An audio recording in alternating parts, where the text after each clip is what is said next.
Croyez-vous qu'un garde forestier expérimenté, avec 11 ans d'expérience, puisse disparaître sur un sentier qu'il connaît bien?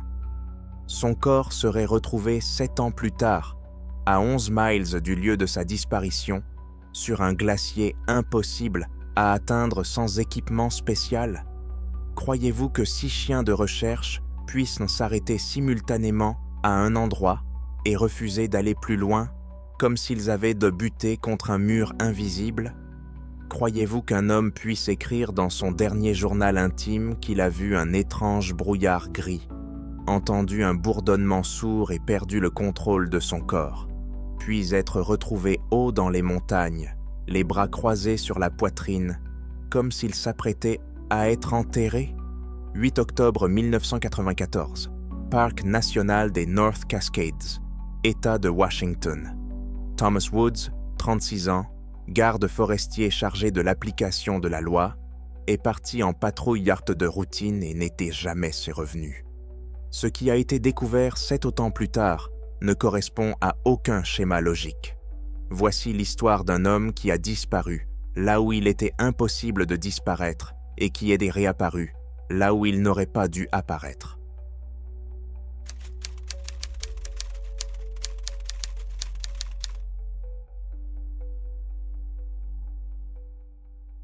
Le 8 octobre 1994, Thomas Woods, garde forestier de 36 ans du Parc national des North Cascades, a commencé sa journée de travail comme il l'avait fait des dizaines de fois auparavant. Il s'agissait d'une patrouille de routine sur les sentiers avant la fin de la saison, une tâche qu'il accomplissait depuis de nombreuses années. La région de la vallée de Stehekin, où il travaillait, est l'une des plus reculées du parc. On ne peut pas s'y rendre en voiture depuis l'autoroute. Il faut y aller en bateau, en petit avion ou par des sentiers qui prennent plusieurs jours à parcourir. La région se trouvait à environ 3800 pieds au-dessus du niveau de la mer, ce qui n'est pas extrême selon les normes des cascades. Néanmoins, le terrain est difficile, pentes raides, gorges profondes, champs rocheux, rivières à courant rapide et grands cirques glaciaires, plus haut sur les pentes. Thomas faisait partie des employés que la direction envoyait dans des endroits comme celui-ci. En 11 ans de service, il avait prouvé qu'on pouvait lui faire confiance pour effectuer des patrouilles en solo loin des routes praticables et des radios avec une réception parfaite. Les gardes forestiers de son profil combinent plusieurs rôles: inspecteur, policier, sauveteur, pisteur et, si nécessaire, premier intervenant. Il connaissait bien les sentiers et avait la réputation d'être un homme attentif, discipliné et extrêmement prudent, qui évitait les risques et planifiait soigneusement chacun de ses mouvements. L'automne dans les North Cascades est toujours synonyme de temps changeant. Début octobre 1914, la situation était typique de cette région. Nébulosité variable, rafales de vent, pluie occasionnelle et brouillard recouvrant périodiquement les crêtes supérieures.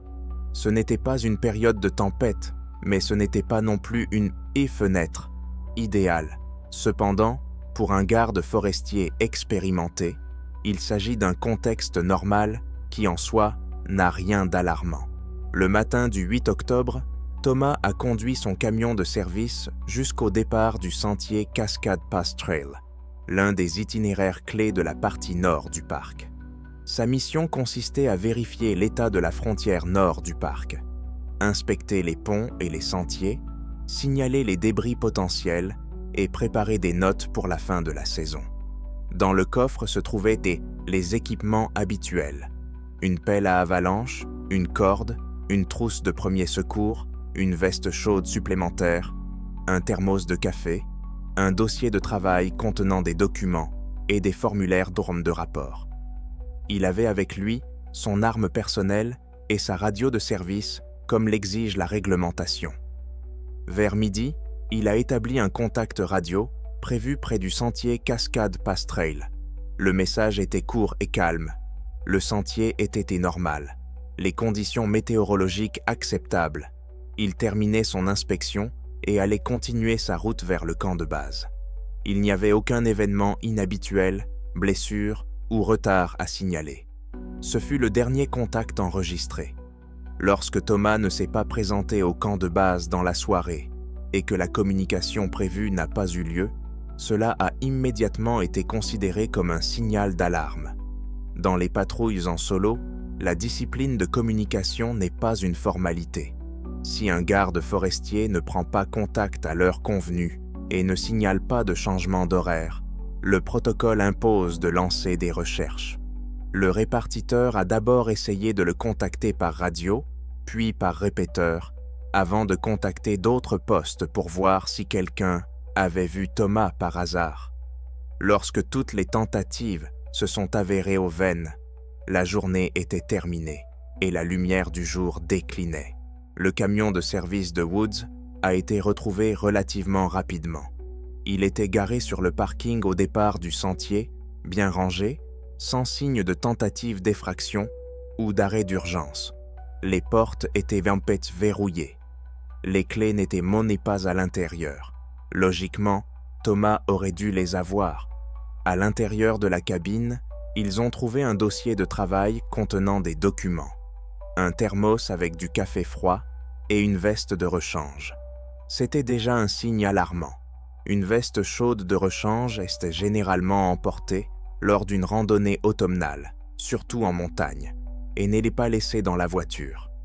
D'un autre côté, Woods portait un uniforme qui comprenait une veste chaude et avait peut-être jugé inutile d'emporter une couche supplémentaire. Il n'y avait aucun signe de précipitation dans la voiture. Les objets étaient mis soigneusement rangés et les papiers n'étaient même pas éparpillés.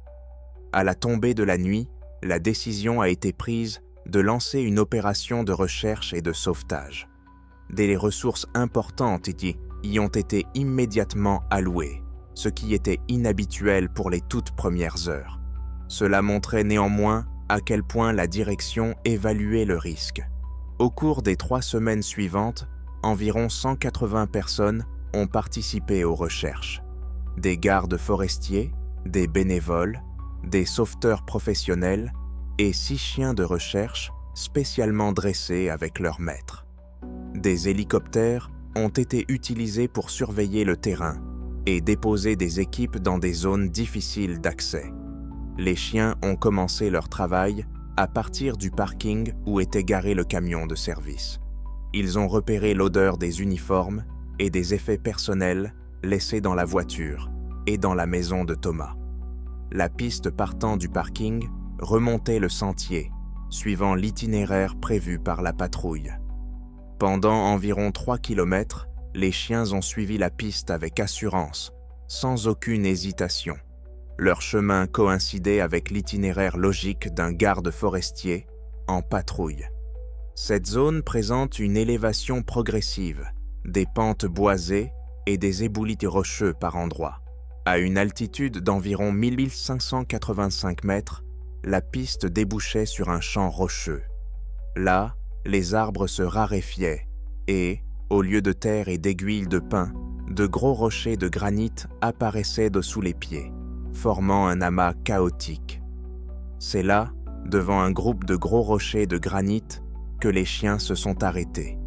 Jusqu'à ce point, ils avaient clairement suivi la piste de Thomas, mais leur comportement a alors radicalement changé. Les maîtres chiens ont remarqué que les 6 chiens ont commencé à tourner en rond, essayant de capter l'odeur plus loin, mais ils se sont retrouvés dans la même impasse. Ils ont gémi, montrant clairement leur anxiété, et ont refusé de continuer à avancer vers le haut ou sur le côté.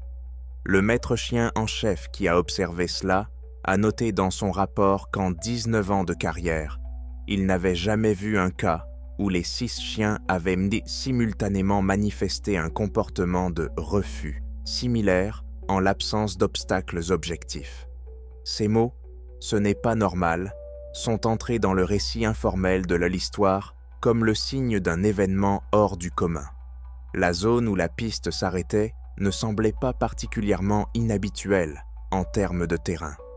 Il s'agissait d'un champ rocheux, parsemé de blocs pouvant être franchis sans technique d'escalade particulière.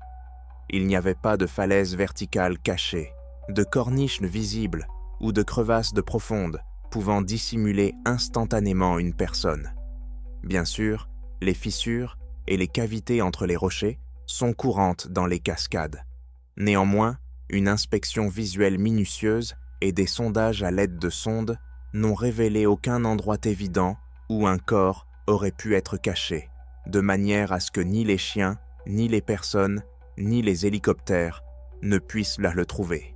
Le 4e jour des recherches, le temps s'est fortement dégradé.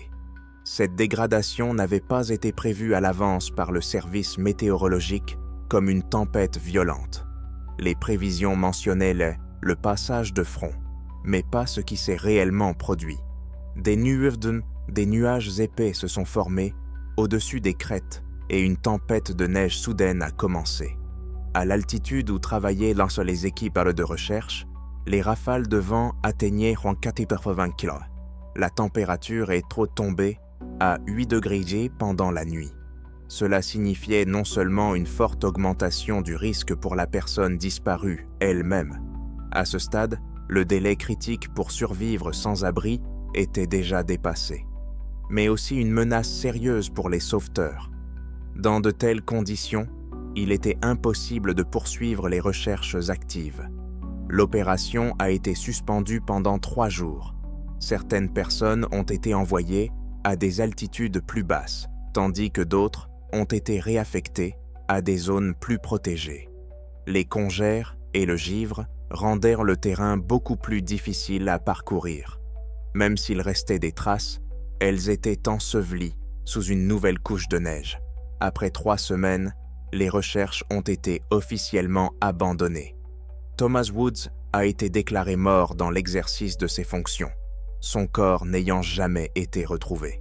Les documents indiquaient qu'il était présumé mort dans un accident en montagne alors qu'il était en patrouille. Pour les collègues de Thomas, cela signifiait non seulement la perte d'un employé expérimenté, mais aussi l'apparition d'un vide immense dans une région où un homme qui connaissait le terrain avait littéralement disparu dans les airs, sans aucun signe de lutte, sans lieu de chute apparent, sans trajectoire logique. Le champ rocheux où la piste s'arrêtait a progressivement acquis la réputation d'un endroit à éviter, surtout après le crépuscule. Près de 7 ans plus tard, le 22 août 2001, l'histoire s'est poursuivie d'une manière que beaucoup de ceux qui ont participé aux recherches initiales ne peuvent toujours pas accepter comme relevant de la logique habituelle. Ce jour-là, un groupe d'alpinistes gravissait le glacier Forbidden à environ 2500 mètres d'altitude. Depuis l'endroit où le sentier de Thomas s'était arrêté, cette distance était d'environ 18 km en ligne droite, avec un dénivelé d'environ 900 mètres. Les itinéraires dans cette région ne sont plus des sentiers touristiques. Il s'agit de terrains techniques de haute altitude qui nécessitent de traverser des glaciers, des rochers et des champs de neige avec un équipement d'alpinisme spécialisé. Au bord du glacier, dans une zone de glace ancienne partiellement gelée, les alpinistes ont remarqué la silhouette d'un corps humain. Il leur a fallu un certain temps pour s'approcher suffisamment et s'assurer qu'il ne s'agissait pas d'un vieux mannequin ou de débris d'équipement.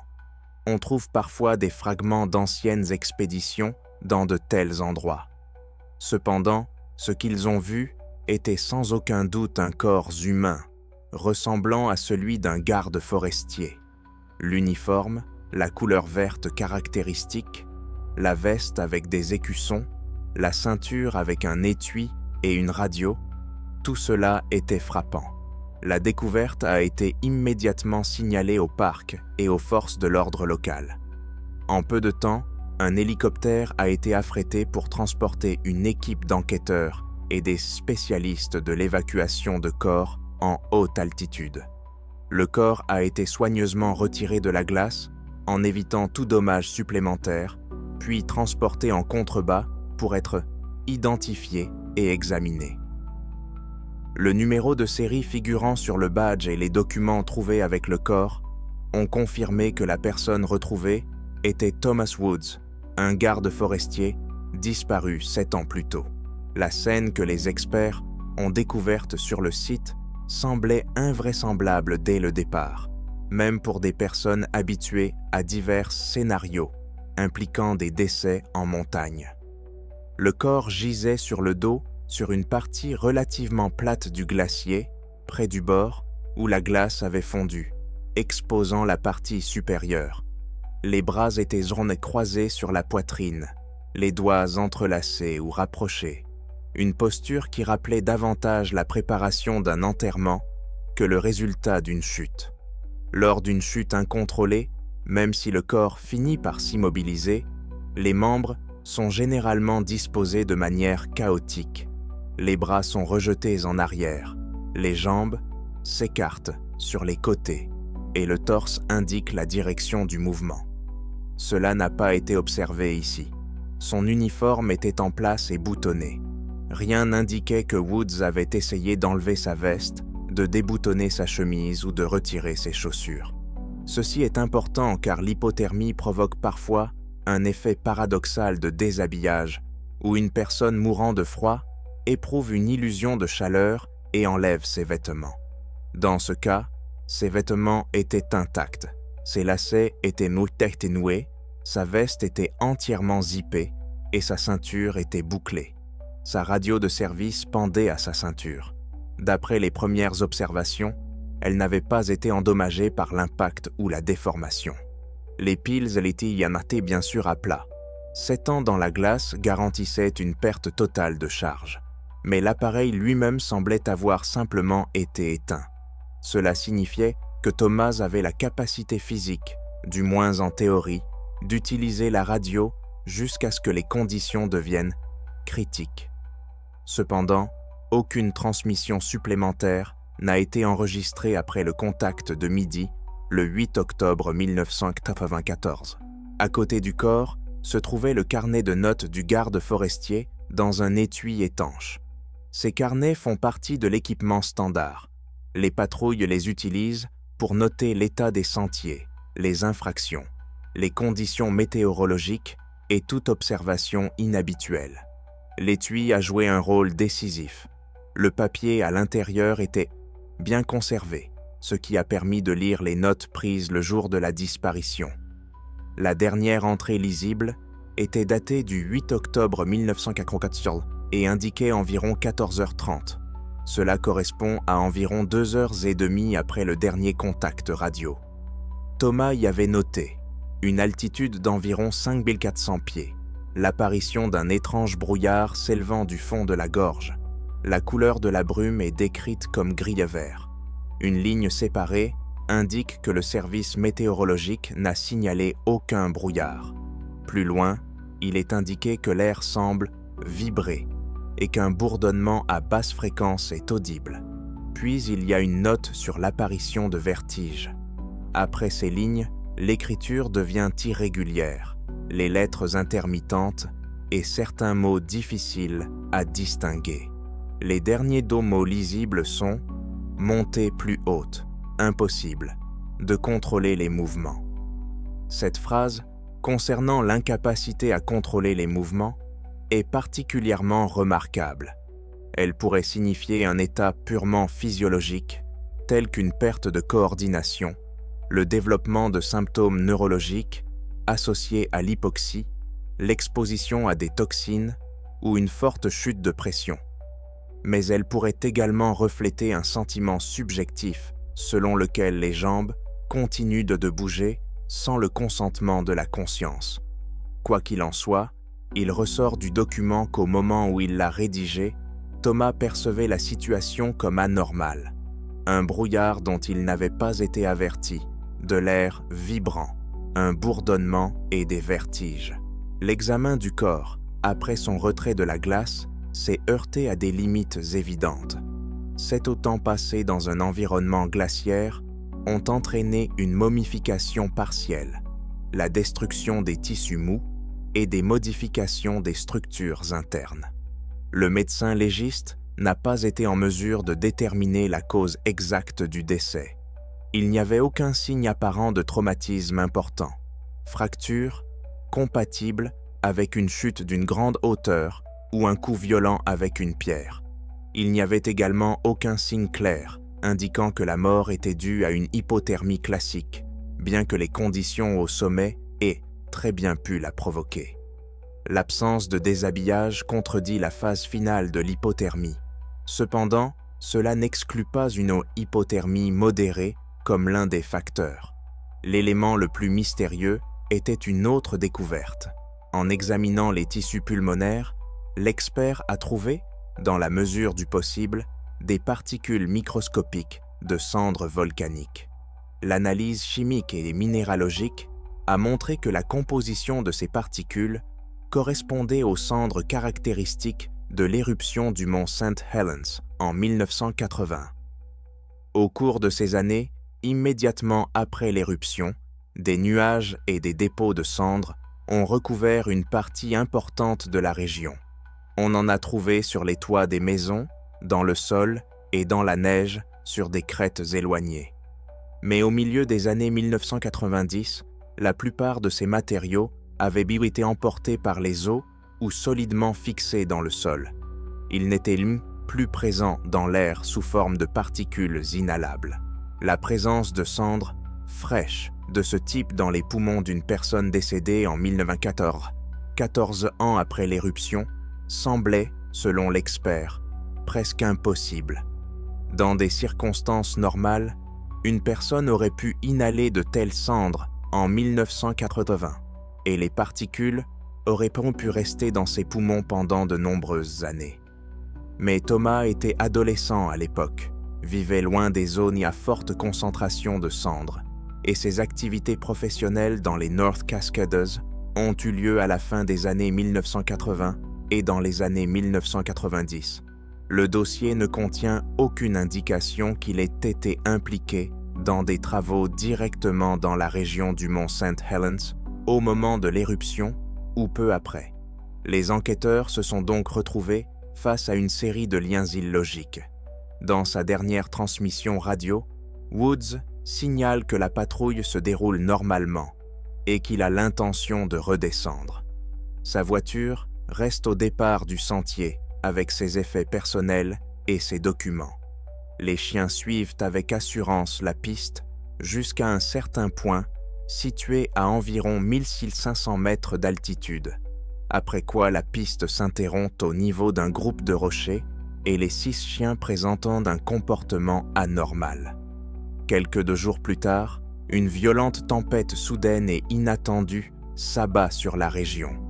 7 ans plus tard, le corps était retrouvé sur le glacier Forbidden, à une altitude d'environ 2500 mètres, à 18 km, en ligne droite du point où la piste s'interrompt, et 900 mètres au-dessus, dans une zone où Thomas n'aurait physiquement pas pu se rendre sans équipement d'escalade et entraînement approprié. Il évadait vêtu de vêtements normaux, sans crampons, piolets ou cordes. La position du corps n'indique pas une chute. Les vêtements ne suggèrent pas d'hypothermie avec déshabillage paradoxal, et la radio est intacte mais inutilisée. La dernière entrée du carnet fait des références à un étrange brouillard, à un bourdonnement de basse fréquence et à une sensation de perte de contrôle de ses propres mouvements. Des cendres sont trouvées dans les poumons, ce qui correspond à des événements survenus il y a 14 ans et dans une autre région géographique. Officiellement, l'affaire a été classée comme décès dans des circonstances inexpliquées dans l'exercice de ses fonctions officielles. Formellement, cette formulation n'a rien d'inhabituel.